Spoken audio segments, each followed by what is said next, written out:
Nichols faces death if convicted of the shootings, which took place after he escaped from custody during a March 2005 trial. He's charged with killing the judge presiding over the trial, a court reporter, a deputy sheriff, and a federal agent. What it do, La Familia? I'm the Mysterious Black Bandit. Welcome back to the soon-to-be true crime / tragic event channel on YouTube. Y'all like how I'm speaking that now? Well, before I get started, let me show my gratitude for all your support and everyone that has been there for me from the beginning. Now, if you want to continue to help me and this channel out, go ahead and do your boy a favor and hit that like button, then subscribe, then turn on those notifications. Once you have done that, let's jump into this video. Brian Nichols was born on December 10th, 1971 and was raised in Baltimore, Maryland to his parents, Clarissa and Jean Nichols. Growing up, Brian was considered to be a very bright kid that loved sports and martial arts, so his childhood seemed to be pretty normal. Despite his family being Baptist, Brian and his brother attended a Catholic school called Cardinal Gibbons, which was a private school where he was considered to be a very shy kid that lived under his older brother's shadow. By the age 16, Brian had started to lift weights and started to gain a little self-confidence, and even joined the football team in hopes of playing on the next level. Once he graduated, he went off to college at Kutztown University of Pennsylvania and walked on as a football player just because his friend was going there on an athletic scholarship. But just 3 semesters in, Brian realized that he didn't like college anymore and dropped out. Now, by this time, Brian started to make a lot of bad decisions, which caused him to get into a lot of trouble with the law. In the year 1990, he was arrested 3 times and was charged with terroristic threats, assault, disorderly conduct, and harassment, in which he pled guilty to the lesser charges so the others wouldn't go on his record. In that same year, Brian had fathered a child with his college girlfriend, Stephanie J., but he didn't want anything to do with her or the child, so he began to avoid them. Then the very next year, he was arrested twice in the same month for trespass, criminal mischief, then disorderly conduct, but later those charges were dropped. Now, from 1993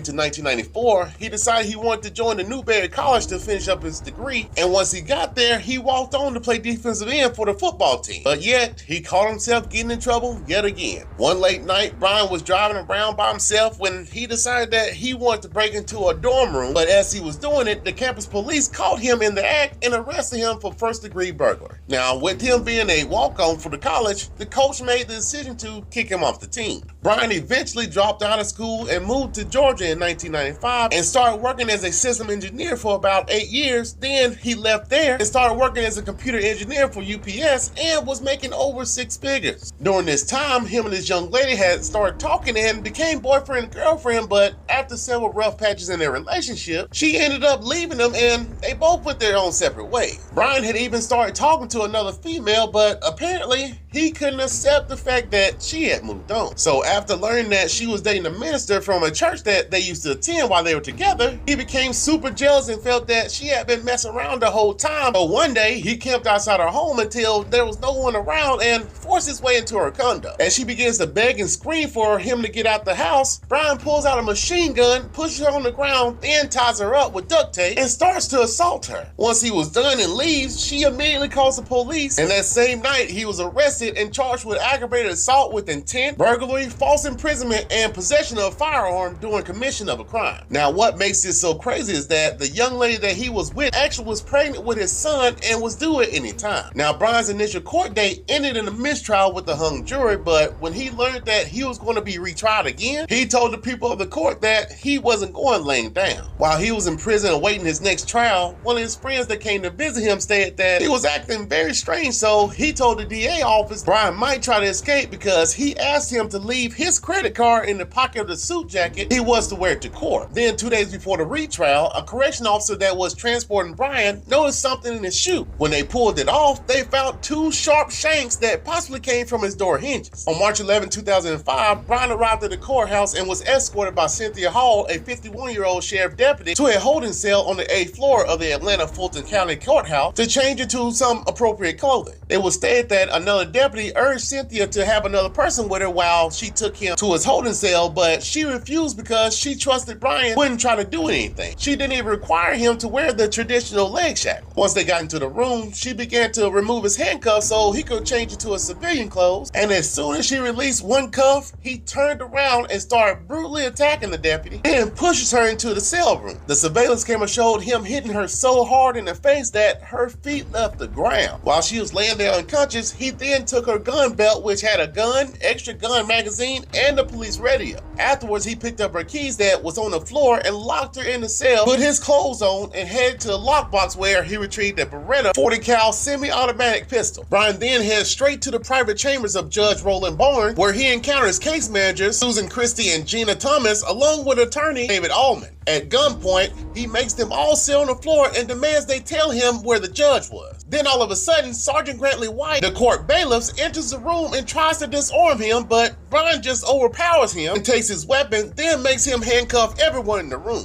Now, as he was doing so, Sergeant Wright runs over and presses the emergency button in the chamber. And when Brian heard the security guards trying to respond to the sergeant, he immediately tries to dispel the alarm, but the others knew that that voice didn't sound anyone that was on duty at the time. Brian then handcuffs the sergeant, forces him into the bathroom, and runs out the chambers to see if he could find Judge Barnes. He runs down the hallway and enters into a back room of a courtroom, only to find Judge Barnes, who was presiding over a civil rights case, sitting behind the podium. At close range, Brian lets off a single shot into the back of his head, killing him instantly. As the people in the courtroom were screaming and panicking, he then scans the room to see if he can find the assistant district attorney, but after a long gander around the room, he didn't see him, so he lowered his gun to where the court reporter was sitting and shoots her in the head as well. Now, by this time, everyone in the courtroom was trying their best to hide as Brian walked down from the bench to check the side room where witnesses were held, but fortunately, she was late on that day. In the meantime, Sergeant White, who was in the restroom, managed to escape and access a radio where he alerted responding officers that shots had been fired and given them a detailed description of Brian Nichols. Now, as Brian was headed down the stairwell to exit the courtroom, he was confronted by Sergeant Hoyt Teasley, who had just arrived at work that day, and the sergeant immediately started chasing behind him until they got to the exit. Now, once they made it outside the courtroom, he turns around and sees Sergeant Teasley still running after him, so he lets off 2 gunshots, hitting the sergeant in the abdomen and knocking him to the ground. During this horrific attack, the judge and the court reporter were reported dead upon the paramedics' arrival. Sergeant Teasley, who was rushed to the Grady Memorial Hospital, ended up passing away due to losing so much blood from the gun wound. Now, Deputy Hall, who was first injured by Brian, was taken to the hospital as well, sustained a significant brain injury, facial fractures, and a large laceration to her forehead, but fortunately, she survived the attack. Now, in Brian's attempt to escape and stay incognito, he managed to carjack 5 different vehicles and drove them across the city. During the manhunt, the governor of Georgia locked down the city of Atlanta and offered up a reward up to $65,000. Hundreds of police, state troopers, and even the FBI all joined together to find Brian.